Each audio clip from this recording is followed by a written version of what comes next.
Hello friends, അകലെ latest review. Raju ജയനോട് പറയുക, എൻ്റെ പൊന്നളിയ ഈ വീഡിയോ അവരെ കാണിക്കരുത്, അത് അവർ വർമ്മ സാറിനെ കാണിക്കും. അങ്ങനെ വർമ്മ സാറ് കണ്ടു കഴിഞ്ഞാൽ എന്നോടും ഹൃതിയോടും പിണങ്ങും. അത് കേട്ടിട്ട് ജയൻ പറയുക, എനിക്ക് ശമ്പളം തരുന്നത് ഒരു പിശാശാണെങ്കിൽ അത് അംബിക വർമ്മയാളിയാ. എന്നെപ്പോലെയുള്ള ഈ ഒരു പാടിനെ അവർ 60,000 രൂപയാ അളിയ ശമ്പളം തരുന്നത്. ചിലപ്പോൾ എനിക്കൊരു 10,000 രൂപയുടെ കൂട്ടി തന്നേക്കും. പിന്നൊരു കാര്യം അളിയെന്നറിയാവോ, കൃത്യമായിട്ട് വിവരം ഞാൻ ചോർത്തി കൊടുത്താൽ നാളെ എനിക്കൊരു പുതിയ ബൈക്ക് കൂടെ വാങ്ങിത്തരാമെന്ന അംബിക വർമ്മയുടെ ഓഫർ. ഇത്തരം ഓഫറുകളൊക്കെ നിരസിക്കാനേ ഞാൻ അത്രയ്ക്കൊരു വിഡ്ഢിയൊന്നും അല്ലളിയ. അതുകൊണ്ട് ഞാൻ ഈ വീഡിയോ ഉണ്ടല്ലോ അംബിക എന്ന യക്ഷിയെ കാണിക്കും. ഐ ആം സോറി അളിയ എന്നും പറഞ്ഞ് ജയൻ പോകാനൊരുമ്പോൾ പെട്ടെന്ന് രാജു അവനെ അവിടെ പിടിച്ചു നിർത്തുവാണ്. അവിടെ നിക്കളിയ, അംബികയുടെ ഈ അടിമപ്പണിയൊന്നും ശാശ്വതമല്ലളിയ. അവര് വിചാരിക്കുന്ന പോലെ അവരുടെ കാര്യം നടന്നില്ലെങ്കിൽ അളിയനെ ഉണ്ടല്ലോ കറിവേപ്പല പോലെ അവരെടുത്ത് പുറത്ത് കളയും. വേണമെങ്കിൽ ചിലപ്പോഴുണ്ടല്ലോ ഏതെങ്കിലും കേസിൽ അളിയനെ കുടുക്കുകയും ചെയ്യും. അയ്യോ, ജയൻ പേടിച്ചു പോയി. അതൊക്കെ എനിക്കറിയാം. രാജു പറയാ, അളിയ അതിനേക്കാളൊക്കെ നന്നായിട്ടുള്ള നല്ല ജോലി ഞാൻ അളിയനെ മേടിച്ചു തരാം. ഒന്നുകിൽ ഹൃതികയുടെ ഉടമസ്ഥയിലുള്ള സൂര്യമംഗലം കമ്പനിയിൽ ഒന്ന്, അല്ലെങ്കിൽ വർമ്മ സാറിൻ്റെ ഏതെങ്കിലും കമ്പനിയിൽ എന്നിങ്ങനെ പറയുമ്പോൾ ജയൻ പെട്ടെന്ന് പറയുക, എനിക്ക് ഋതുമോളുടെ ഉടമസ്ഥയിലുള്ള സൂര്യമംഗലം കമ്പനിയിൽ ഏതെങ്കിലും ജോലി മേടിച്ചു തന്നാൽ മതി. ഇത് ഉറപ്പാണോ അളിയ? ജയൻ ചോദിക്കുമ്പോൾ രാജു പറയുക, ഇത് ഉറപ്പാളിയ. എന്നാലേ എൻ്റെ മൊബൈലിലുള്ള ഈ വീഡിയോ തൽക്കാലം ഞാൻ അംബികയെ കാണിക്കുന്നില്ല. അളിയനും ഋതുമോളും ഇവിടെ ഉണ്ടെന്നുള്ള കാര്യവും ഞാൻ പറയില്ല. താങ്ക് യു അളിയ. പക്ഷേങ്കിലുണ്ടല്ലോ നിങ്ങൾ എനിക്ക് ജോലി തരുന്നത് വരെ ഞാൻ ഈ വീഡിയോ സൂക്ഷിച്ചു വെക്കും. ജയൻ്റെ അടുത്ത് കാല് മാറിയാലുണ്ടല്ലോ ഞാൻ കുതികാല് വിട്ടും. അതുകൊണ്ട് എൻ്റെ അളിയനെ അതിരാവിലെ തന്നെ ഇവിടുന്ന് സ്ഥലം വിട്ടോ. ഹൃതിക മോളെ വീട്ടിലാക്കിയിട്ട് അളിയൻ വർമ്മ സാറിൻ്റെ വീട്ടിലോട്ട് ചെന്നോ. ഇല്ലെങ്കിൽ പണിപാളും. ഞാൻ വന്ന് കണ്ടതുകൊണ്ട് നിങ്ങൾ രക്ഷപ്പെട്ട്. എനിക്ക് പകരവേ ലോക അലവലാതി ദീപക്കായിരുന്നെങ്കിൽ ഇപ്പോൾ എന്തായാലും സ്ഥിതി. അങ്ങനെ വർമ്മ സാറ് നിങ്ങളിവിടെ ഉണ്ടെന്നുള്ള സത്യം അറിയും. പിന്നെ അളിയൻ്റെയും നാത്തൂൻ്റെയും കാര്യം സോഹ. അപ്പോഴെല്ലാം പറഞ്ഞ പോലെ അളിയ, ഗുഡ് നൈറ്റ് എന്നും പറഞ്ഞ് ജയൻ അവിടുന്ന് പോവുകയാണ്. ഇതൊക്കെ രാജു പത്മയോടും ഹൃതികയോടും പറയുവാണ്. അപ്പോൾ പത്മ പറയാം, അത് ശരി, ഇതൊക്കെ ഞാൻ പ്രതീക്ഷിച്ചതാ. അവൾ ഇതുപോലത്തെ പണിയൊക്കെ തുടങ്ങുമെന്ന്. എന്നാൽ പിന്നെ നിങ്ങൾ താമസിക്കണ്ട മക്കളെ, നിങ്ങൾ പൊയ്ക്കോ, വേഗം പോകാൻ നോക്ക്. അമ്മ ആരെയമ്മ ഇത്രയധികം പേടിക്കുന്നത്? ഹൃതിക ചോദിക്കുക. എനിക്ക് എന്നെക്കുറിച്ചല്ല മക്കളെ പേടി, നിങ്ങളെക്കുറിച്ചാ. അതിനെ ഞാൻ എൻ്റെ അമ്മയെ കാണാൻ വരുന്നതിന് അവർക്കെന്താ?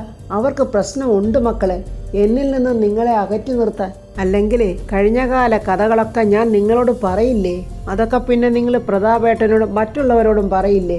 അവൾ കെട്ടിച്ചമച്ച കഥകളൊക്കെ കള്ളക്കഥകളാണെന്ന് മറ്റുള്ളവർക്ക് മനസ്സിലാവില്ലേ? അങ്ങനെ അവളുടെ തനിനിറം എന്താണെന്ന് മറ്റുള്ളവർ തിരിച്ചറിയില്ലേ? അത് കേട്ടിട്ട് രാജു പറയുക, എന്തെങ്കിലും ഒരിക്കൽ അംബികയുടെ പൊയ്മുഖം ഉണ്ടല്ലോ അത് ഞങ്ങൾ മാറ്റും. ഈ സത്യങ്ങളെല്ലാം ഞങ്ങൾ വർമ്മ സാറിനെ ബോധ്യപ്പെടുത്തുകയും ചെയ്യും. മോനെ രാജു, അതിനുള്ള അവസരം ഒത്തുവരട്ടെ.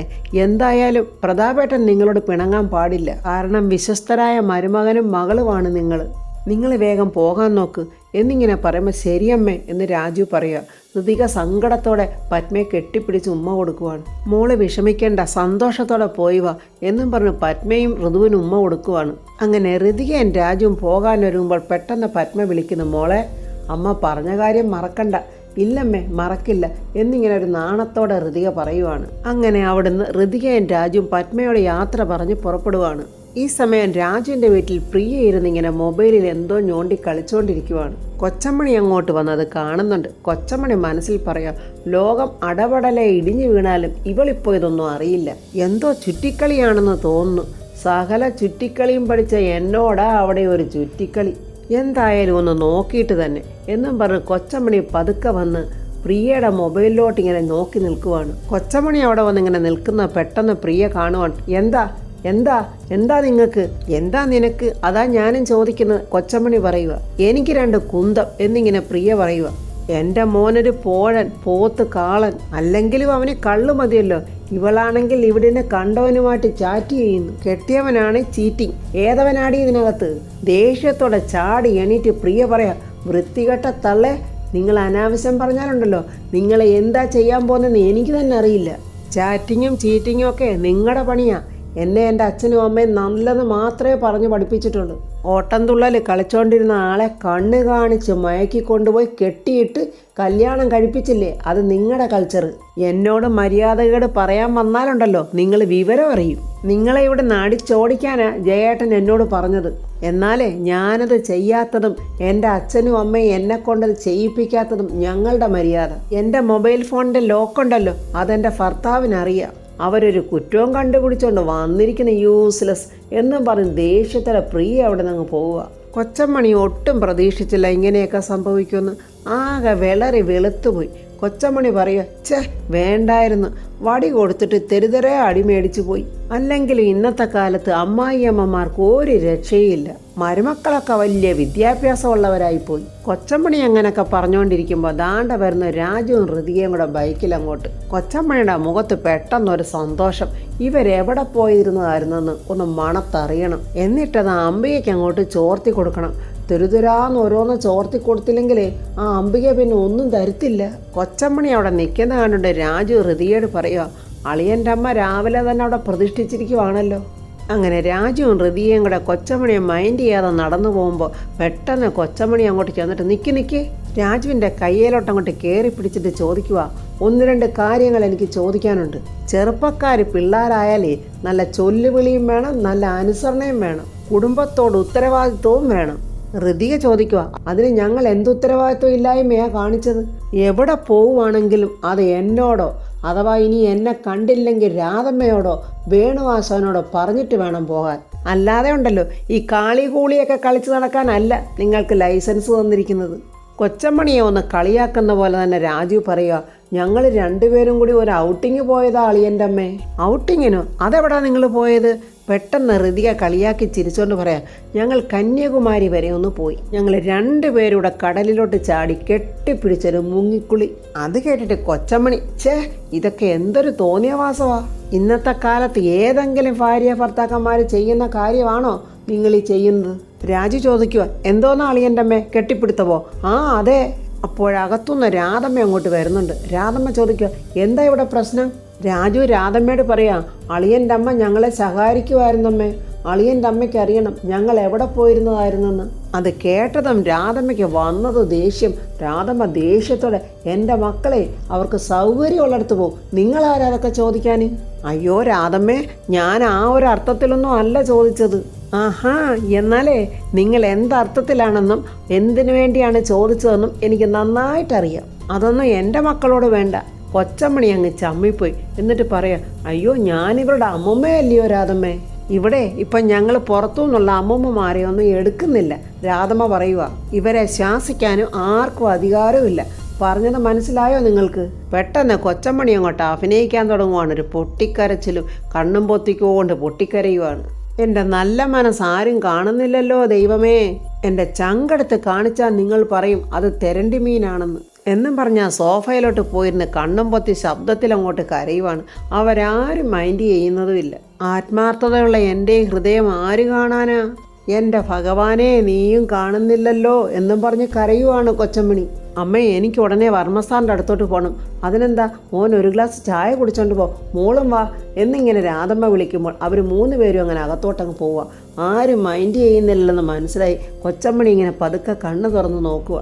ചേടാ, എല്ലാവരും അങ്ങ് പോയോ? വെക്കുന്ന വേലയെല്ലാം ഇപ്പം ഫെയിലായി പോവുകയാണല്ലോ. ഇനി കളം മാറ്റി ചവിട്ടണം എന്നും പറഞ്ഞ് കൊച്ചമ്മണി അകത്തോട്ട് എളുപ്പം പോകുന്നുണ്ട്. പ്രതാപവർമ്മയുടെ വീട്ടിൽ ഈ സമയം അംബിക ഇങ്ങനെ ഓരോന്ന് ആലോചിച്ചാകെ ടെൻഷന് നടക്കുക. ദീപക് അങ്ങോട്ട് വരുന്നുണ്ട്. എൻ്റെ അമ്മേ, എനിക്ക് എൻ്റെ അമ്മയുടെ ഈ ഭാവം കാണുമ്പോഴെനിക്ക് ചിരിയാ വരുന്നത്. അതെ, നിനക്ക് കാര്യങ്ങളുടെ ഗൗരവം അറിയാഞ്ഞിട്ടാടാ ചിരി വരുന്നത്. ജയൻ എന്നോട് എന്തുവായാലും കള്ളത്തരം പറയില്ല. അതുകൊണ്ട് തന്നെ പത്മയുടെ വീട്ടിൽ അവനും അവളോട് ഇല്ല. അവനും അവളും കൂടി ഇനി എവിടെ പോയതായിരിക്കും? അവർ രാജുവിൻ്റെ വീട്ടിൽ ഇല്ലെന്നുള്ളത് ഉറപ്പാണോ? എടാ, അത് ഉറപ്പാ.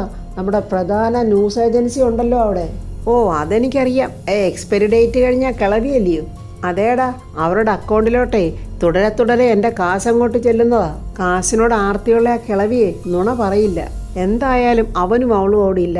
ശോ, എന്നാലും അവതുങ്ങൾ ഇത് എവിടാ പോയത്? അങ്ങനെ അമ്മയും മോനും തല പുകഞ്ഞങ്ങനെ ആലോചിച്ചുകൊണ്ട് നിൽക്കുമ്പോൾ രാജു അങ്ങോട്ട് കയറി വരിക.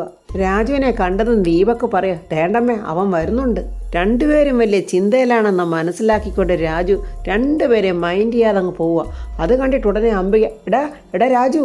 രാജു അങ്ങോട്ട് ദേഷ്യത്തോടെ തന്നെ വന്ന് അംബികയോട് പറയാ, എടാ രാജു, രാജു എടാ, ദാണ്ട എടാ പോടാ എന്നൊക്കെ ഉണ്ടല്ലോ, ദാണ്ട ഈ യൂസ്ലെസ്സിനെ വിളിച്ചാൽ മതി. ദീപക്കനെ ഞൂണ്ടിയിട്ട് പറയുക. ദീപക്കനാണെങ്കിൽ രാജുവിനെ അടിക്കാനുള്ള ദേഷ്യം കൊണ്ട് വയ്യ. പെട്ടെന്ന് അംബിക കളം മാറ്റി പറയുക, ഞാൻ വളർത്തിയ കുട്ടിയാണ് ഋതിക, അവളുടെ ഭർത്താവല്ലയോ എന്നുള്ള സ്വാതന്ത്ര്യം ഉപയോഗിച്ച് ഞാൻ വിളിച്ചു പോയതാ.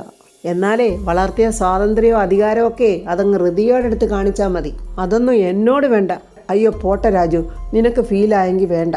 അങ്ങനെ രാജു പോകാനായിട്ട് ഒരുങ്ങുമ്പോൾ പെട്ടെന്ന് മോനെ രാജു എന്നും പറഞ്ഞ് അംബിക രാജുവിൻ്റെ കയ്യിൽ കയറി പിടിക്കുവാണ്. രാജു ചോദിക്കുക, അയ്യോ മോനെന്നാണോ മീനെന്നാണോ എന്നെ വിളിച്ചത്? അയ്യോ മോനേന്നാ വിളിച്ചത്. അതെന്താ, എനിക്കങ്ങനെ വിളിച്ചുകൂടെ? എൻ്റെ മോൻ തന്നെയാ രാജു നീ. വേണ്ട, ഈ ദീപക്കിൻ്റെ പ്രായമേ ഉള്ളു നിനക്കും. ഓ ശരി ശരി, അതിരിക്കട്ടെ. എന്തിനാ എന്നെ വിളിച്ചത്? അല്ല, നിങ്ങൾ ഇന്നലെ എവിടെയായിരുന്നു? ഓ ചിരിച്ചോണ്ട് രാജു പറയാം, അത് ശരി. ഒരിക്കലും വിചാരിക്കാത്ത ആ മോനെന്ന പ്രയോഗം വന്നപ്പോഴേ ഞാൻ കരുതിയതാ ഇതിലെന്തോ ഉണ്ടെന്ന്. അതൊക്കെ പോട്ടെ, ഞങ്ങൾ ഇന്നലെ എവിടെ പോയി എന്നല്ലേ ചോദ്യം. ഞാനും എൻ്റെ ഭാര്യയും കൂടി ഞങ്ങൾക്ക് സൗകര്യമുള്ളിടത്ത് പോകും. ഞങ്ങളുടെ ഹണിമൂൺ പീരീഡ് അല്ലേ. ഇന്നലെ പോയത് കല്ലാറ് പൊന്മുടി എന്നും പറഞ്ഞൊരാക്കി ചിരിച്ചിട്ട് രാജു അങ്ങ് മുകളിലോട്ട് കയറിപ്പോവാ. ദീപക്ക് പറയാ, കണ്ടില്ലേ അവൻ്റെ ഒരു അഹങ്കാരം, എങ്ങനെയാ ഇവൻ്റെ കർണം നോക്കി പൊട്ടിക്കാതിരിക്കുന്നത്? വെച്ചിട്ടുണ്ട് ഞാൻ രണ്ടെണ്ണത്തിനും നാശങ്ങൾ. ഇപ്പോഴെൻ്റെ ഏറ്റവും വലിയ ആശ്വാസം എന്താണെന്നറിയോ? അവൾ ഈ വീടിൻ്റെ പടിയിറങ്ങി പോയതാ. ഇനി ഇവനെ കൂടെ ഇവിടുന്ന് അടിച്ച് പുറത്താക്കി പുണ്യാഹം തളിക്കണം. അതിനി ഒട്ടും താമസം വരില്ല. പെട്ടെന്ന് ദീപക്ക് പറയാം, അമ്മേ തെരുവിലിട്ട് ഞാൻ തീർത്തു തരാവനെ. ദേഷ്യത്തോടെ അംബിക, മിണ്ടിപ്പോരുത് നീ, ഒരു തീർപ്പുകാരൻ നടക്കുന്നു. കണ്ടവരുടെയൊക്കെ തല്ലും മേടിച്ച് നടക്കുന്ന ഒരു അസുരവിത്ത്. നോക്കി നിൽക്കാതെ പോടാ ഇവിടുന്ന്. ഞാൻ നിന്നോട് എന്താ പറഞ്ഞത്? ആ കാര്യം പോയി ചെയ്യടാ. അതോ ഇനി നീ അതും മറന്നുപോയ? ചെല്ലടാ അങ്ങോട്ട് എന്നും പറഞ്ഞ് ദേഷ്യത്തെ പറയുവാണ്. ദീപക്ക് അവിടെ നിന്ന് പെട്ടെന്ന് അങ്ങ് പോകുക. ഈ സമയം പ്രതാപൻ ഏതോ ഫയൽ നോക്കുന്നു. അടുത്ത് തന്നെ രാജു നിൽക്കുവാണ്. അംബികയാണെങ്കിൽ പ്രതാപൻ താഴോട്ട് ഇറങ്ങി വരുന്നതെന്ന് നോക്കി ഇങ്ങനെ കാത്തു നിൽക്കുക. ഈ സമയത്ത് അകത്തുനിന്ന് ശേഖരനും യാമിനിയും കൂടെ അങ്ങോട്ട് വരുന്നുണ്ട്. അവരെ കണ്ടതും അംബികയ്ക്ക് ഭയങ്കര ദേഷ്യമാണ് വരുന്നത്. അംബിക മനസ്സിൽ പറയും, ഓ വരുന്നുണ്ട് നാശങ്ങൾ രണ്ടും. എന്തെങ്കിലും ആ പ്രതാപനോട് തനിച്ചൊന്ന് സംസാരിക്കാമെന്ന് വിചാരിച്ചാൽ ഈ നാശങ്ങൾ ആ സമയത്ത് കയറി വരും. ശേഖരനും യാമിനിയും കൂടെ അംബികയുടെ അടുത്തോട്ട് ചെല്ലുമ്പോൾ ശേഖരൻ അംബികയോട് ചോദിക്കുക, എന്താ ചേച്ചി പ്രതാപേട്ടനെ കാത്തു നിൽക്കുവാണ്? അതെന്താടാ, എനിക്ക് പ്രതാപനെ കാത്തു നിൽക്കാൻ പാടില്ലെന്നുണ്ടോ? അവനുവേ നിന്നെപ്പോലെ എൻ്റെ ആങ്ങളെയാ. അയ്യോ എൻ്റെ പൊന്നു ചേച്ചി, ഞാൻ ഒന്നും പ്രത്യേകിച്ച് വിചാരിച്ചുകൊണ്ട് ചോദിച്ചതല്ല. ചേച്ചി എപ്പോഴും എന്നെ ശത്രുപക്ഷത്ത് നിർത്തല്ലേ ചേച്ചി. അംബിക പറയുക, ശത്രുപക്ഷത്തും മിത്രപക്ഷത്തും ആരെയൊക്കെയാ നിർത്തേണ്ടതെന്ന് എനിക്ക് നന്നായിട്ട് അറിയാവടാ. ദേഷ്യത്തോടെ ശേഖരൻ, നിങ്ങൾക്ക് എന്തറിയാവുന്നാ പറഞ്ഞത്? പെട്ടെന്ന് യാമിനി, ശേഖരേട്ടാ എന്നും പറഞ്ഞ് ശേഖരനെ വിലക്കുവാണ്. രണ്ട് കൈയും കൂട്ടിമുട്ടുമ്പോഴാ ശബ്ദം ഉണ്ടാകുന്നു. അതുകൊണ്ട് ശേഖരേട്ടാ ഒന്നും വേണ്ട. അവൾ പറഞ്ഞത് കേട്ടില്ലേടാ, ഭാര്യയുടെ അഡ്വൈസ് സ്വീകരിക്കടാ, അതാടാ നിനക്ക് നല്ലത്. ഇത്തരം കാര്യങ്ങളൊക്കെ ഇവള് പറയുന്നതാ ശരി. യാമിനി പറയുക, ശരിയാന്ന് തോന്നിയിട്ടല്ല ചേച്ചി പലപ്പോഴും നാവടക്കി നിൽക്കുന്നത്. ഇതൊരു കുടുംബമല്ലേ, സമാധാനം വേണ്ടേ, അതുകൊണ്ടാ. അപ്പോൾ മുകളിൽ നിന്ന് പ്രതാപനും രാജു അങ്ങോട്ട് ഇറങ്ങി വരുന്നുണ്ട്. പ്രതാപൻ അങ്ങോട്ട് വരുമ്പോൾ പെട്ടെന്ന് അംബിക, പ്രതാപ പോകല്ലേ എന്നും പറഞ്ഞ് പെട്ടെന്ന് പൂജാ റൂമിലോട്ട് പോകുന്നുണ്ട്. എന്താ പ്രശ്നം, എന്താ ശേഖര എന്നിങ്ങനെ പ്രതാപൻ ചോദിക്കുമ്പോൾ ശേഖരൻ പറയാം, അയ്യോ എനിക്കറിയില്ല ചേട്ടാ. യാമിനിക്കോ, അയ്യോ എനിക്കും അറിയില്ല ചേട്ടാ. അംബിക പെട്ടെന്ന് ചിരിച്ചോണ്ടൊരു ആരതി തട്ടുമൊക്കെ ആയിട്ട് വരുവാണ്. അത് കണ്ട് എല്ലാവരും ഇങ്ങനെ നോക്കി നിൽക്കുക. ഇതെന്തോന്നാ ഇവർ കാണിക്കുന്ന താലപ്പൊലിയോ, ഇവരുടെ ഓരോ ഉടായ്പകളെ രാജു മനസ്സിൽ പറയുക. ശേഖരനും യാമിനിക്കും ചിരി വരുന്നുണ്ട്. അവർ കഷ്ടപ്പെട്ട് ചിരി അടക്കി ഇങ്ങനെ നിൽക്കുവാണ്. ഇതെന്തിനാ ചേച്ചി ഞാൻ പുറത്തോട്ട് പോകുമ്പോഴൊക്കെ ഈ ആരതി? എപ്പോഴും ഇങ്ങനെ ആരതി ഒഴിഞ്ഞിടാൻ ഞാൻ എന്താ മഹാരാജാവോ? എന്താ സംശയം, നീ ഒരു മഹാരാജാവ് തന്നെയാ പ്രതാപ. ശേഖരനെയും യാമിനിയെയും രാജുവിനെയൊക്കെ നോക്കിയിട്ട് അംബിക പറയുക, ഞാൻ ഈ ആരതി തട്ടുമായിട്ട് വരുമ്പോൾ പരിഹസിക്കാനും കുറ്റപ്പെടുത്താനും ഒക്കെ ആൾക്കാർ കാണും. ഞാനിത് ചെയ്യുന്നത് എൻ്റെ ആങ്ങളയ്ക്ക് വേണ്ടിയാ. നിനക്കേ ശത്രുക്കളുടെ എണ്ണം ദിനം പ്രതി കൂടി വരുക. ആ ശത്രുക്കളിൽ നിന്നൊക്കെ നിനക്ക് മോചനം കിട്ടണം. അതിനാ ചേച്ചി ഈ ആരതി ഒഴിയുന്നത്. അങ്ങനെ പ്രതാപൻ ആരതി ഒഴിയുന്നതിന് വേണ്ടി നിന്നു കൊടുക്കുവാണ്. എൻ്റെ അനിയന് കണ്ണേറ് കിട്ടരുത്, എല്ലാ ദുഷ്ടശക്തികളും അകന്നു മാറിപ്പോണം. അതിനുവേണ്ടിയാ അഗ്നിദേവനെ സാക്ഷി നിർത്തിയുള്ള ഈ ആരതി ഒഴിച്ചിൽ. എൻ്റെ ആങ്ങളെ കാത്തോണേ ഭഗവാനെ. ശത്രുക്കൾക്ക് സർവനാശം വരുത്തണേ ഭഗവാനെ എന്നൊക്കെ പ്രതാപനും മറ്റുള്ളവരും കേക്ക പറഞ്ഞിട്ട് അംബിക മനസ്സിൽ പറയുക, ഇവനൊരു രോഗിയായിട്ട് തളർന്നു വീഴട്ടെ. നിന്റെ സർവ്വ സ്വത്തുക്കളും ഞാൻ കൈക്കലാക്കി നിന്നെ ഞാൻ തെരുവിലിറക്കൂടാ എന്നൊക്കെ പറഞ്ഞിങ്ങനെ ആരതി ഒഴിയുവാണ്. നീ എന്നും എൻ്റെ ശത്രുവാടാ ദ്രോഹി എന്നൊക്കെ ഇങ്ങനെ മനസ്സിൽ പറഞ്ഞുകൊണ്ട് പുഞ്ചിരിച്ചിങ്ങനെ നിൽക്കുവാണ് ആരതി തട്ടുമായി അംബിക. നിനക്ക് ഞാൻ മാത്രമേ ഉള്ളൂ മോനെ, അവസാനം വരെ ഞാൻ നിന്നോടൊപ്പം ഉണ്ടാകും അംബിക പറയുക. ഇത് കേട്ടിട്ട് പ്രതാപൻ പറയുക, അതെന്തിനാ ചേച്ചി അങ്ങനെയൊക്കെ പറയുന്നത്? ശേഖരൻ നമ്മുടെ കൂടപ്പിറപ്പല്ലേ, അവനത് കേൾക്കുമ്പോൾ വിഷമമാകില്ലേ? ശേഖരൻ പറയുക, ഞാൻ എൻ്റെ ചേട്ടനെ തള്ളിപ്പറഞ്ഞ് പോവുമെന്നൊക്കെയാ ചേച്ചി വിശ്വസിക്കുന്നത്. അംബിക പറയുക, അതൊന്നുമല്ല പ്രതാപ, വളർത്തി വലുതാക്കിയവളെ പുറങ്കാലുകൊണ്ട് ചവിട്ടി തൊഴിച്ചിട്ട് ഇറങ്ങിപ്പോയില്ലേ, അതുകൊണ്ട് പറഞ്ഞു പോയതാ. പ്രതാപൻ പറയാം, അതൊക്കെ പോട്ടെ ചേച്ചി, ഇത് ജീവിതമല്ലേ, ഇവിടെ ആവശ്യത്തിലധികം ആത്മാർത്ഥത കാണിക്കരുത്. വളവില്ലാത്ത മരങ്ങളില ആദ്യം കോടാലി വീഴുന്നത്. ശരി രാജു, വാ പോകാം എന്നും പറഞ്ഞ് രാജുവിനെയും കൂട്ടി ഇറങ്ങാനൊരുങ്ങുമ്പോൾ അംബിക, പ്രതാപ എനിക്ക് നിന്നോടൊരു കാര്യം പറയാനുണ്ട്. പറ ചേച്ചി, ചേച്ചിയുടെ ഒരു ആഗ്രഹമാണ്, നീ എനിക്കത് സാധിച്ചു തരണം. അംബികയുടെ ഈ അഭിനയമൊക്കെ കണ്ടിട്ട് രാജു മനസ്സിൽ പറയാം, എന്തോ തരികിടയ്ക്ക് വേണ്ടിയാ അവർ ഈ അഭിനയമൊക്കെ കാഴ്ചവെക്കുന്നത്. അതെന്തായിരിക്കും എന്നറിയാൻ വേണ്ടി ശേഖരനും യാമിനെയും ഇങ്ങനെ കണ്ണിൽ നോക്കുക. ചേച്ചിയുടെ ആഗ്രഹം എന്താണെന്ന് വെച്ചാൽ പറ ചേച്ചി, ചേച്ചിയുടെ ആഗ്രഹം എന്തായാലും ഞാൻ സാധിച്ചു തരുമല്ലോ, അതെൻ്റെ ഉത്തരവാദിത്തമല്ലേ, ചേച്ചി ധൈര്യമായിട്ട് പറയേച്ചി. അപ്പോൾ ഫ്രണ്ട്സ്, എന്തായിരിക്കും അംബിക പറയാൻ പോകുന്നത് എന്നുള്ളത് ആർക്കും അറിയില്ല. ഇനി ഋതികയുടെ പേരുള്ള സ്ഥാപനങ്ങളിലെല്ലാം ഉത്തരവാദിത്തം ദീപക്കിന് കൊടുക്കണമെന്ന് മറ്റോ ആണോ പറയാൻ പോകുന്നത്? അതിനെക്കുറിച്ചുള്ള റിവ്യൂമായി നമുക്ക് നാളെ കാണാം. എൻ്റെ ഈ റിവ്യൂ ഇഷ്ടപ്പെട്ടാൽ ലൈക്കും കമൻസും, സബ്സ്ക്രൈബ് ചെയ്യാത്തവർ സബ്സ്ക്രൈബ് ചെയ്യണേ.